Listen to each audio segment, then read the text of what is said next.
என்று நாம் தியானிக்க இருக்கும் இறைவார்த்தை, கர்த்தரின் நாமம் பலத்த துருகம், நீதிமான் அதற்குள் ஓடிச் சுகமாயிருப்பான். நீதிமொழிகள் 18:10. ஆண்டவருடைய திருநாமம் என்பது அவருடைய எல்லையற்ற வல்லமையையும் ஒருபோதும் மாறாத அவருடைய தெய்வீக பிரசன்னத்தையும் குறிக்கிறது. நம்முடைய தேவன் எங்கோ தூரத்தில் இருக்கும் கடவுள் அல்ல. அவர் நாம் எந்நேரமும் அணுகக்கூடிய ஒரு பலத்த கோட்டையாக இருக்கிறார்.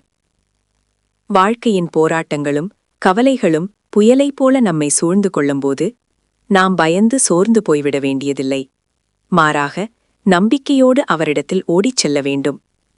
அப்படி ஓடி அவரிடத்தில் தஞ்சம் புகும்போது இந்த உலகம் தர முடியாத மெய்யான பாதுகாப்பையும் ஆத்தும இளைப்பாறுதவையும் தெய்வீக சுகத்தையும் அவர் நமக்கு தருகிறார். ஜெபம். எங்கள் பரலோக பிதாவே, உம்முடைய நாமம் எனக்கு உன்னதமான பாதுகாப்பாக இருப்பதற்காக உமக்கு நன்றி செலுத்துகிறேன். வாழ்க்கையின் புயல்கள் என்னை நெருக்கும்போது கலங்கி போகாமல் உம்முடைய பிரசன்னத்திற்குள் ஓடிவர எனக்கு நினைவூட்டும். உம்மிடத்தில் மட்டுமே நான் உண்மையான சமாதானத்தையும் சுகத்தையும் பாதுகாப்பையும் கண்டடைகிறேன். இயேசுவின் நாமத்தில் வேண்டுகிறேன் பிதாவே. ஆமேன்.